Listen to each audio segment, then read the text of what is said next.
I wouldn't recommend listening to this alone. Many viewers miss the real horror by leaving early. Stay till the end, if you dare. I don't like talking about what happened in 2019, but every time I drive past a storage facility, my hands start shaking without me noticing. I'm writing this because a friend told me that putting it into words might help me sleep again. Back then, I was living in Cleveland, Ohio, in a tiny apartment after moving out of my parents' home. I was 21, working late shifts at a diner, barely making rent. I didn't own much, but the rent went up suddenly, and I had to downsize even further.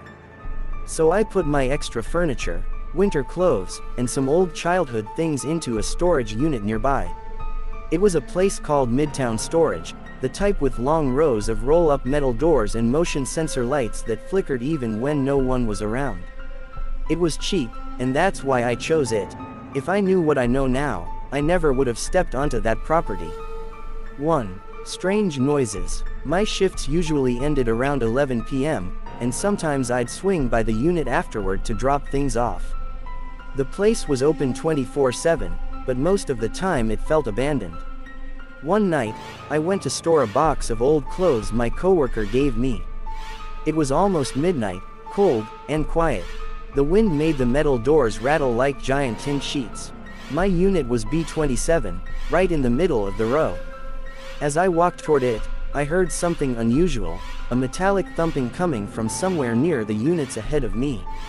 Not a clatter from wind, this was rhythmic, like someone hitting the inside of a unit's wall. Bang, bang, bang. I froze. I tried looking around, but the light above flickered so badly that the entire row kept slipping into darkness every couple seconds.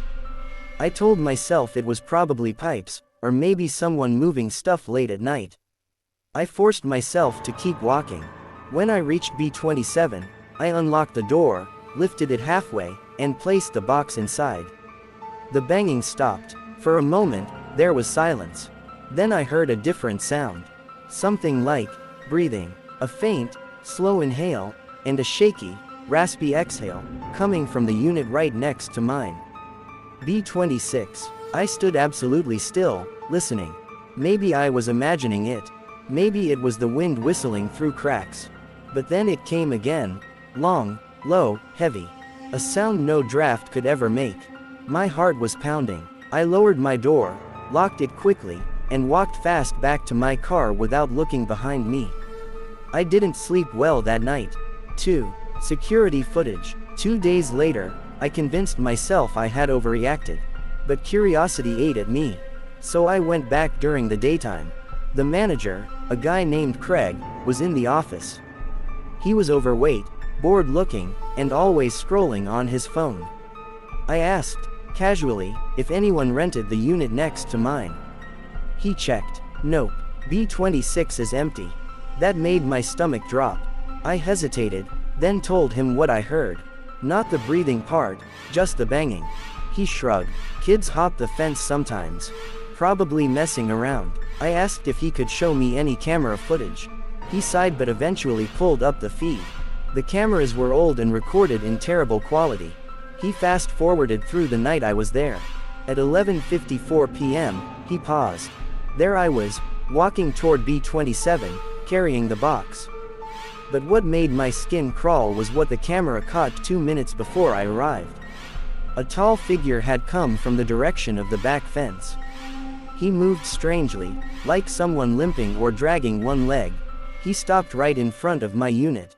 Then he turned around sharply and disappeared between the row of units. The footage was too grainy to see his face, or even clothes. Just a long, dark shape moving unnaturally. Craig leaned closer. Huh, probably a homeless guy. Does that happen? I asked. Sometimes. But I could tell even he looked a little disturbed. He told me to call if I ever saw someone inside the facility again. I left with a feeling that only grew heavier. 3. The scratching. A week passed. One night after work, I realized I needed my winter jacket from the storage unit because temperatures were dropping suddenly.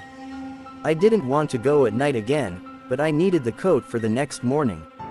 I told myself I would be fast. I arrived at almost midnight. The same flickering light greeted me. As I walked through the row, I tried not to look at B26. But when I got close to my unit, I froze. The door of B26, the supposedly empty one, was slightly open, not rolled up, just unlatched and lowered enough to leave a small gap at the bottom. A black emptiness stared at me from beneath it. I reached out a shaking hand, grabbed the lock on my unit, and unlocked it as fast as possible. Then I heard it, from inside B26. Scratch, scratch, scratch. Soft at first, then faster. Scratch, scratch, scratch, scratch, scratch. The sound of fingernails scraping metal from the inside.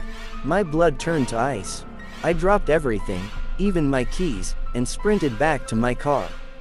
I didn't look back even once. When I drove off, the motion lights behind me flicked on one by one, as if someone was walking in my direction. 4. The phone call. I called Craig the next morning. He didn't answer. I tried again. Still nothing. So after work, I reluctantly drove back to the storage building, during daylight this time. The office door was open, but Craig wasn't there. A handwritten sign said, "Back in 10 minutes." I didn't want to wait near the units, so I stayed by the office. After about 20 minutes, another customer walked by and mentioned something I'll never forget. "You hear what happened last night? Someone broke into a unit here." My stomach tightened. Which one? Not sure. Police were here for hours.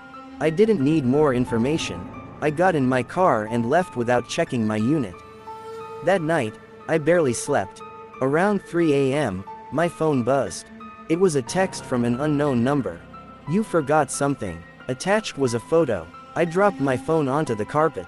It was my winter jacket, lying on the floor of my storage unit. The picture was taken from inside. From someone standing in B27. That meant someone had gone inside my unit. Someone had been inches from my belongings. Someone had watched me. I felt my chest tighten as I picked up my phone with trembling hands. Another message came through. "Come get it," followed by a second photo. This one was taken from the gap under B26 door. A pale hand rested flat on the concrete, long fingers stretched out, nails cracked and filthy. Waiting. I didn't go back. I called the police immediately. 5. The discovery. The police arrived at the storage facility within half an hour. They called me and told me to meet them there. When I arrived, there were 3 patrol cars and an ambulance. The officers didn't let me go near the units. One of them, a tall woman with a serious face, told me what they found. Someone had been living inside B-26 for weeks. There was a makeshift bed made of trash bags, blankets stolen from abandoned units, food wrappers, empty water bottles, and scratch marks all over the inner walls. But that wasn't the worst part. They found a hole, small but big enough for a hand or eye, scraped through the thin metal wall between B26 and my unit. A hole that looked directly into B27. Into my belongings. Into the space where I had stood multiple times at night. The officer asked me, "Did you see or contact this individual?"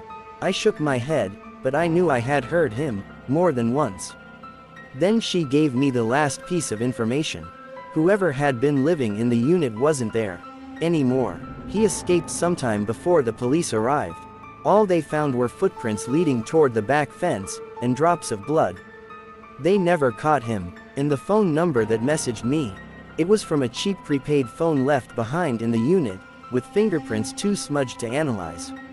6. The final night. I never returned to Midtown Storage after that. The police retrieved my belongings for me.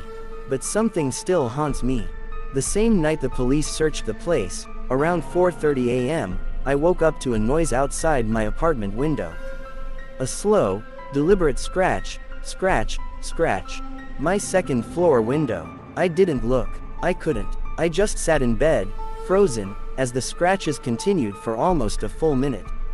When I finally gathered the courage to check, there was nothing there. No marks, no footprints, no sign of anyone climbing up. But I know what I heard. And ever since that night, I keep all my blinds closed. I moved apartments. I stopped going anywhere after dark. Every storage facility I pass, I look away. Because somewhere out there, A man with cracked fingernails and a limp walk still knows my name, my number, my things, and maybe more. And I still don't know if he ever stopped watching me.